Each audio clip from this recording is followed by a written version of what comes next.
So, hi everyone. Welcome to this day of online meditation. Today is, I don't know what the date is. I think it's the 29th of March in 2025, conventional time.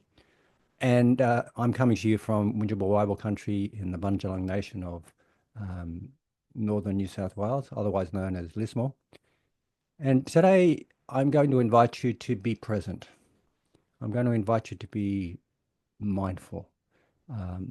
The talk later on today is about samsara and how we can exit the wheel of samsara and what samsara is for everyone. And then I'm going to, as a way of understanding some of the many ways we can exit samsara, I'm going to talk about the refrain that we find in the Satipaṭṭhāna sutta, which is a sutta on the establishments of mindfulness, otherwise known as, the four foundations of mindfulness or the four establishments of mindfulness.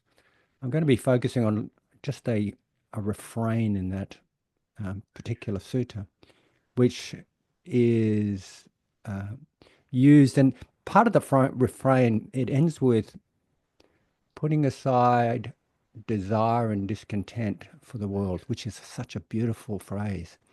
And I sometimes hover around that phrase when I invite people to meditate. I'll say something like, put aside worries and concerns, put aside roles and responsibilities, put aside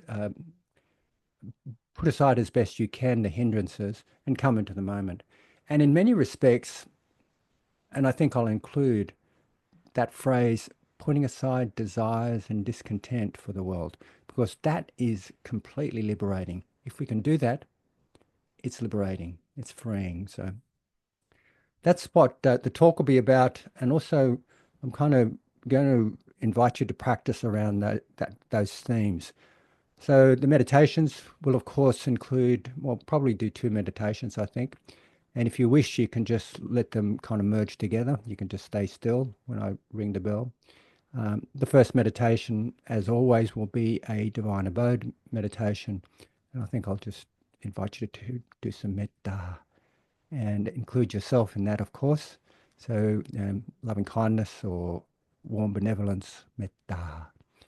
And then I'll segue into, I'll ring a bell, but if you want to, like I said a moment ago, if you want to just stay seated or standing or lying, whatever posture you're in, I'll segue into an invitation to practice mindfulness, to be present. And in that, I'll just mention you can be mindful of body or feelings or mind or patterns, which are the four, some ways we can describe the four establishments of mindfulness. Actually, the fourth establishment is usually described as phenomena, dhammas in Pali. And in this case, there's a number of ways we can practice that particular fourth domain. But 2 aspects of that I pick up on as how to work with the hindrances, like being aware of the hindrances and working intelligently with them in order that they are reduced, their power is reduced. And also working with the 7 factors of awakening, which is being aware of them and using our intelligence, our wisdom, our discernment to nourish and nurture them. So there'll be the 2 meditations, and I'll just go through the hindrances very briefly now, so you can be, if I mention them, you know what I mean. The hindrances are, of course, first hindrance is usually described as sensual desire, and I could say that it's like obsessive sensual desire, obsessive sensual craving. I want to distinguish between desire and craving here. Desire sometimes is quite helpful. Craving is never helpful. Kind of grasping and clinging after something is never really helpful. It's one of the root causes of suffering. So this first hindrance is being able to unhook ourselves from craving of the senses, sight, sound, smell, touch, taste, and mind. The second hindrance is ill will, which is otherwise known as aversion. Sometimes people say that it's anger.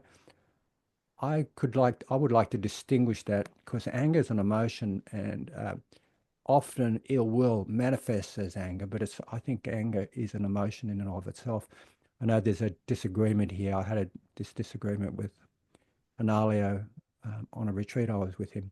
I said, is there any possibility that anger could be wholesome in any way? And he disagreed. He said that's that second hindrance. But I think I think emotions are natural and angers are natural. And sometimes it gives us energy to stop things. But, I respect Analio's views, obviously, and and his perspectives. And I understand that ill will here for me means aversion, pushing away, rejection, condemnation, avoidance, uh, all that type of tendency. It's just this kind of pushing away.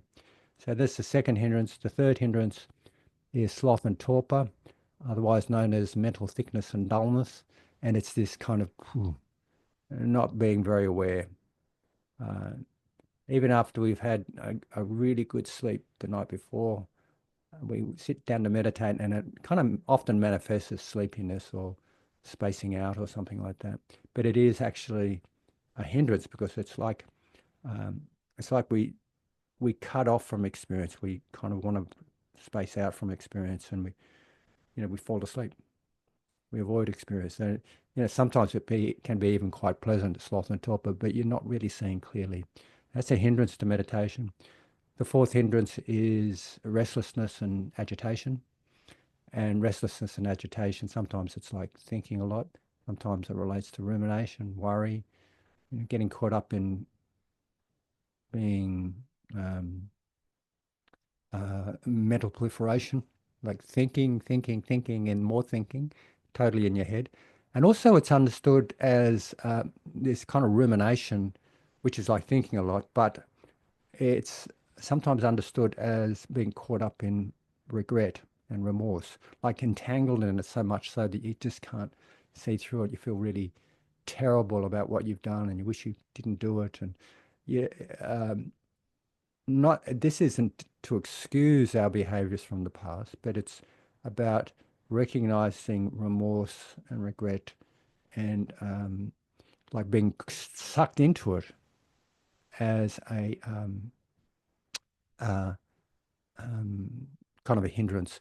Remorse in and of itself, used well, is good. Like we can have some remorse about something, and then uh, resolve to do better in the future.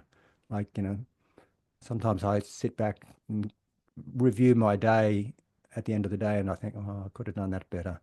Next time I'll do it differently. But I mean, I don't feel a lot of remorse about that, some of the things I've done. However, unless it's a hindrance, in which case I'm kind of really getting caught up in it, and it blocks my ability to settle my mind. So that's the fourth hindrance. And the final hindrance, technical hindrance, is paralyzing doubt. And I think being uncertain about something and inquiring about something and being skeptical about something is quite healthy, actually. That's a that's the way of science, actually. You wonder about something, you're curious about it.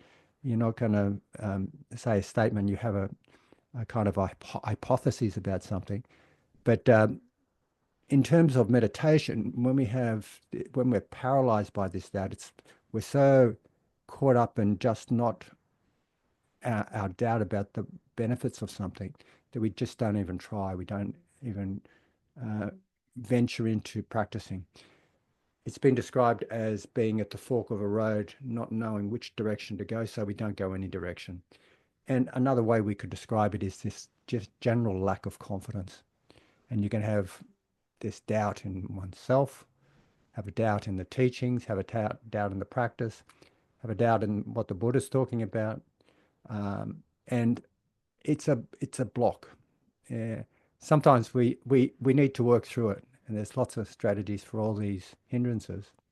And this one in particular, we need to work through whatever's stopping us progressing. And often, when I talk to people, often it's this lack of self-confidence, actually, lack of confidence in oneself, one's capable of doing something. Oh, I'm not good enough. I can't do that.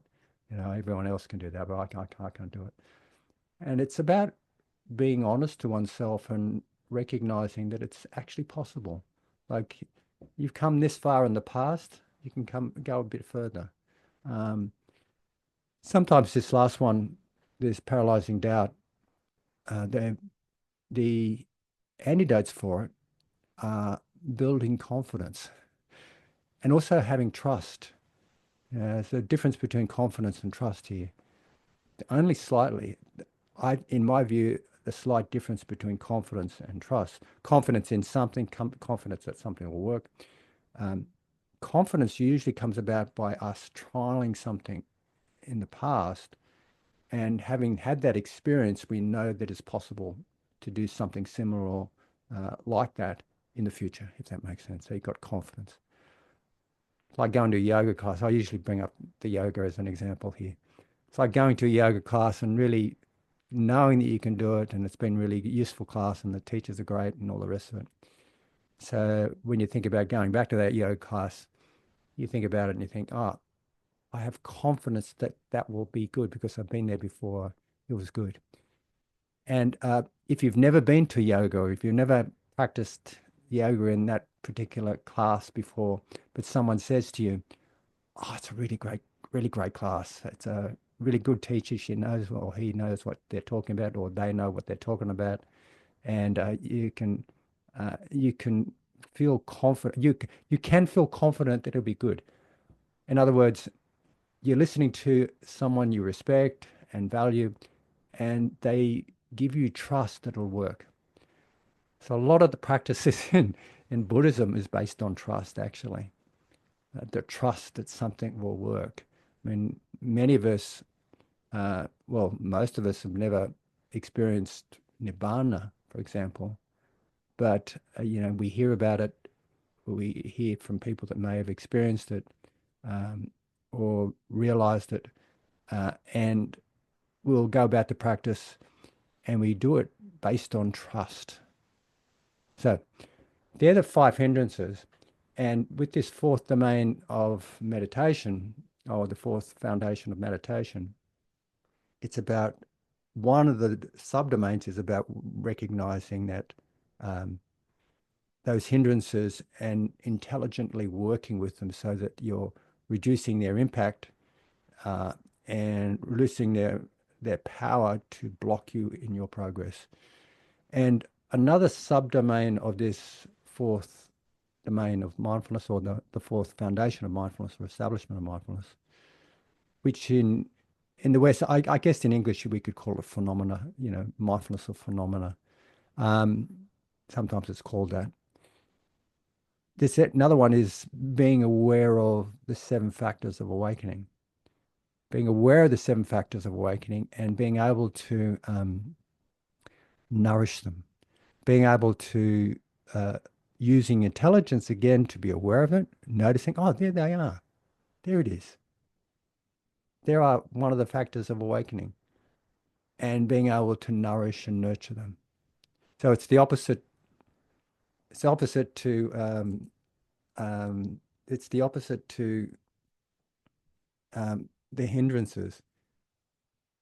It's like some in my book, I think I've compared the hindrances and the seven factors of awakening to like two soccer teams, and you're kind of working out how to be skillfully work with the side that's called the seven factors of awakening in order to overcome the barriers that the hindrances are putting up. So the seven factors of awakening are, of course, and I've talked about these many times, mindfulness, a soft awake presence. That's the first one. Second one is investigations into dhammas, in other words, curiosity and interest in something. Then you have energy or effort. I like the word energy here because it's like that. It's this willingness to persist and kind of enthusiasm to inquire and get into it. And then from that comes joy. Another way of describing piety in Pali is piety, or another way you could describe it is rapture. I like to describe joy as this uplifted feeling, and you can feel it energetically in your body sometimes, or often. It's this kind of bubbly energy, and you can feel in your heart as this uplift. So the next factor is tranquility. With that joy, your mind starts to become tranquil, believe it or not. Tranquil, calm. Tranquility, passaddhi in Pali, refers to a relaxed body and a calm mind.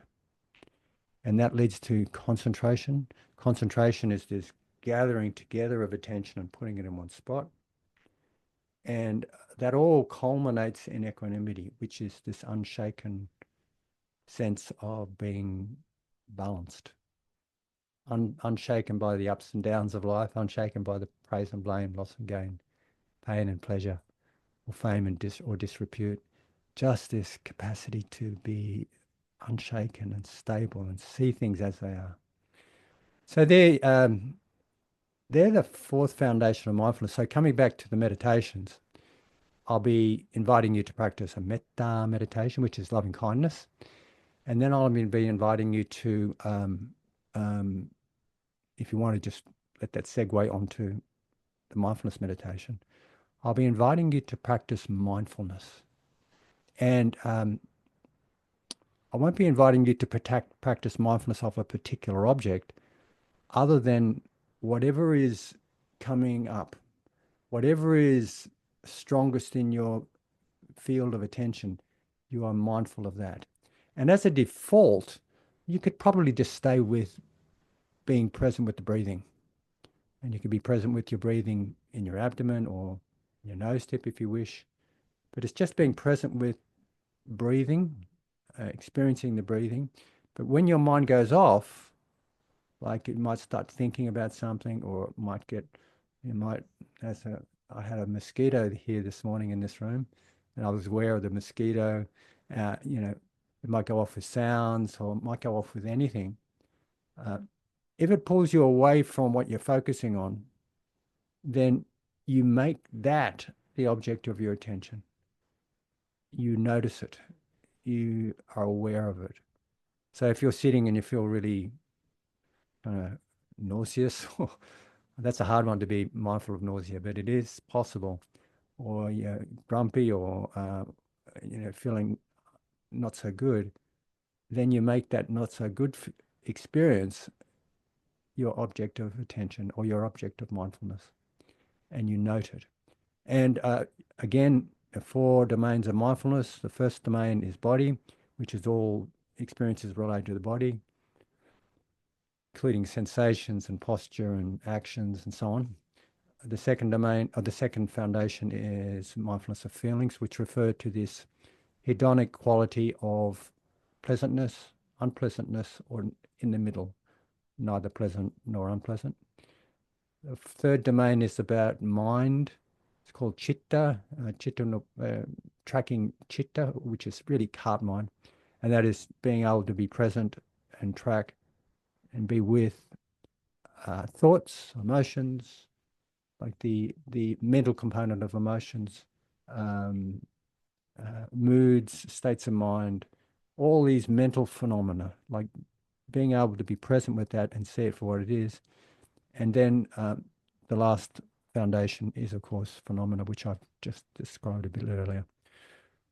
So that's a bit of a summary. So I'll guide you in this. I'll invite you to be present, and I'll guide you. And I might begin by saying being aware of your abdomen rising and falling, or being aware of your body just sitting here, being present. And you can use that as your default place.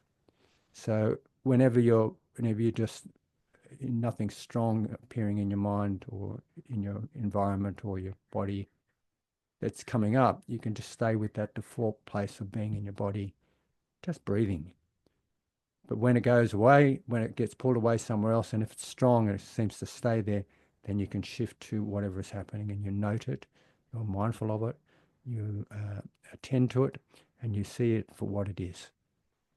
And you endeavor to let go of desire and discontent in relationship to experience. You're mindful of it. Okay, So that's they're the meditations for the day.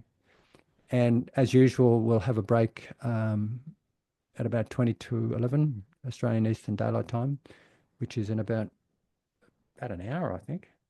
All right? Yeah, almost an hour. And or quarter to 11, something like that. And then we'll have a break, then we'll have lunch, then have a Dharma talk at 11. Usually goes for about an hour, and we'll have some questions or discussion after that. We might have another meditation, and then we'll have lunch at 12:30 Australian Eastern Daylight Time for an hour, and come back at 1:30, and we'll have 2 silent meditations. You can either be sitting, walking, or both. Okay, and then we'll finish up with a Dharma discussion at 2:30. I hope I'm not speaking too quickly. Okay, good. Any questions about any of that? All right. Okay, so I'll just turn off the recording now.